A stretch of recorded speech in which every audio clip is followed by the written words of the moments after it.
Hi, Sporting Hill. My name is Mrs. McCown, and I'm going to be reading chapters 17 and 18 of our One District, One Book. So I'm going to start with chapter 17, Ravi. When Amma comes in to wake me, she has red chilies and salt in her hands. Sit still, Ravi, she says. I'm going to take away the khandrishti, the curse of the evil eye. Even though I haven't said a word to her about how badly things have been going for me at Albert Einstein Elementary School, somehow my mother has figured it out. The khandrishti is what's causing your problems, Raja. I'm sure of it, she tells me. I tried to hide my feelings yesterday when I returned home from school. Amma and Parima picked me up at the bus stop, bombarding me with a million questions as usual. Did you show your Vedic math? Was Mrs. Beam impressed? Did she comment on how nice your notebooks look? Did you enjoy the vegetable biryani? Leave me alone, I begged them. That was my mistake. For the rest of the afternoon, Amma and Parima chased me around the house, offering me food and drink, hoping to pry some information out of me. What's wrong, Ravi? Amma kept asking. Has something happened? Parima even threatened to email Mrs. Beam if I didn't tell her what was bothering me. There was no way I could tell them that I had been laughed at, disrespected, tripped, ridiculed, and forced to eat my lunch in the resource room with the very person who had tripped me. Amma would have been heartbroken. So I faked a stomach ache and went to bed early. Amma clutches the salt and chilies tightly with both her palms and slowly circles them around me 3 times clockwise, then runs downstairs and throws the potion on a hot skillet. There is a loud crackling sound and the smell of burnt chilies fills the air. I knew it, I heard Parima cry. See how they crackle? Yo, didn't I tell you things would be difficult for us in America? People are jealous. That's what it is, jealous of our Ravi and his superior intelligence. If only she knew what they really think of me at school. I get dressed and go downstairs, where Amma has made 2 soft idlis for my breakfast. Wait, first take this, says Parima, shoving a spoonful of pink medicine into my mouth. It tastes horrible, but it is my own fault for having faked a stomach ache. Everything is going to be okay, Ravi, Amma says. I've baked some naan khatais, my favorite cookies. The flavor is off, sniffs Parima, tasting a crumb and wrinkling her nose. You put in too much rose water, Roshni. Amma sighs. I can tell she is biting her tongue. You'll see, Ravi, she says, as she carefully places the last crumbly round cookie in the box. Mrs. Beam will be impressed. The naan khatais are for Mrs. Beam, I ask, surprised. I know just how to win teachers over, Amma says confidently. Offer the cookies to her first thing this morning. You'll see how things improve after that. Appa comes in carrying his briefcase. Listen to your Amma, he tells me. Remember, she has the black tongue. Amma has a birthmark on her tongue. In India, a black spot on the tongue means you have magical powers. This may sound like a silly superstition, but believe me, when Amma says something is going to happen, it always does. It's 6:58. The bus will be arriving in 2 minutes. Amma puts on her favorite blue sweater, picks up her sari pleats, hoists them just above her ankles, and tucks them in at her waist. Slipping her bare feet into a pair of rubber sandals, she rushes towards the door, but Abba stops her. Let him go by himself, Roshni, he says. He's 10 years old. Paripa is sitting on the sofa dipping his biscuit in his morning tea. Parima hands me my tiffin box and my jacket. Don't forget to tell Mrs. Beam the naan khatais are homemade, my mother calls after me. And remember to eat your lunch. I made a nice curry with okra and chickpeas, raita, and a flask of buttermilk too. Good for your digestion. 2 boys from my class are sitting in the front row of seats on the bus. One of them is Keith Campbell, and the other is named Tim or Jim, I'm not sure which. They nod to me, and I nod back. I wish that Dylan Samreen rode on my bus. Pramod and I used to ride together and crack jokes the whole way to school. I find a seat near the back of the bus and sit down, carefully balancing the box of cookies on my lap.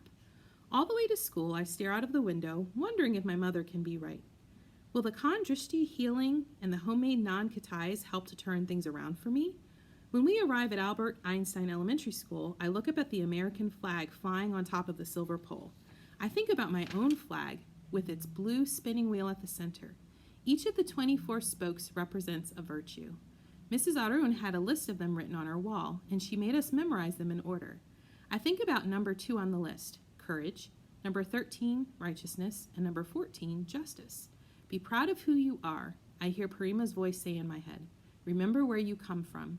I take a deep breath, straighten my back, and step off the bus. Bigfoot is standing near the door when I reach room 506. As I walk past him, I keep my eyes on his giant shoes. I will not allow him the pleasure of tripping me again. When I present Mrs. Beam with the cookies, she smiles. In fact, she beams. Ha! How sweet, she tells me. Alma's black tongue was right. Thanks to the non-Katais, I have won over Mrs. Beam. Even her eyebrows seem friendlier today. We'll begin our morning with silent reading, she tells the class. Following that, you'll go to gym. Things are looking brighter for me already.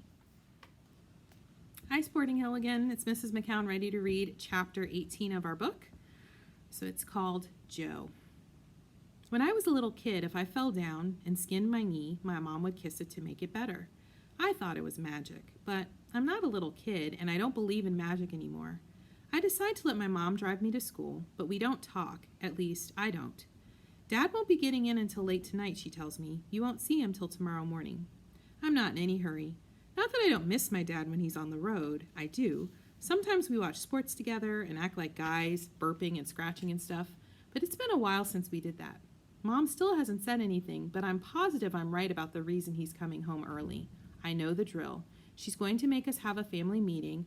I'll sit there saying nothing. My dad will tell me to man up, and when it's finally over, nothing will have changed. Mom will still be the lunch monitor. Dylan Samreen will still be giving me a hard time about it, and 5th grade will still suck as much as it did before. Hey, Pud, not Putty, Dylan says as I walk into room 506. He's standing by the door like he's been waiting for me. Lucy Mulligan giggles, which pretty much guarantees that the dumb joke will be following me around for a while. The funny thing about Lucy is that she and I used to be friends. We went to the same nursery school when we were little, and sometimes after school we'd play together. She even had a sleepover at my house once when her mom and dad had to go out of town for a funeral. She wet the bed and cried. My mother put the dirty sheets in the washing machine, and Lucy made me promise that I wouldn't tell anybody at school about it. I never did. Dylan is about to say something else, but then his dark eyes slide to the left, and there's that evil sparkle I know so well. I turn around to see what he's looking at. Ravi has just arrived with his green backpack and ironed blue jeans. For some reason, he's looking especially shrimpy today. His shoulders only come up to my belly button, which means I can actually look down and see the top of his head. He is wearing the whitest sneakers I've ever seen in my life, and he's holding a square metal box with flowers painted on it. What's in the box? Dylan asks him. Cookies, he says, for Mrs. Beam. I look at Ravi in his weird flat clothes, holding his flowery little box of cookies, and wondering if he realizes he's a zebra. Boys and girls, please take your seats, Mrs. Beam calls from the front of the classroom. Ravi walks up to her and hands her the box. My mother has asked me to bring these to you, he says. They're Indian cookies. How sweet, Indian cookies? Ravi nods. Homemade, he says. When Ravi isn't looking, Dylan puts his finger down his throat and makes a gagging sound. Lucy Mulligan giggles. Sometimes I wish they'd just run off together and get married and put us all out of our misery. Please tell your mother thank you for the cookies, Ravi, says Mrs. Beam. I'll be sure to enjoy one tonight at home after dinner. Ravi turns and starts walking back to his desk. He looks happy, but I notice he's staring at my feet. He probably thinks I'm going to try to trip him. I wonder if he thinks I'm the one who swiped his mechanical pencils, too. After she finishes taking the roll call, Mrs. Beam tells us to do silent reading until it's time to go to gym. I pull out my book and turn to the place where I left off reading last night. I've only got a few more chapters to go, and I want to know how the story turns out. Dylan asks if he can go get a drink of water, and I can tell he's up to something. Sure enough, on the way back, he tosses a folded-up piece of paper on my desk. I open it up, and there's a drawing of a bunch of people. Almost everyone is wearing a t-shirt that says, I'm with stupid on it, and under that an arrow pointing to the left. There are only two exceptions. One is a really tall boy wearing giant shoes that look like boats. I'm stupid, it says on his shirt.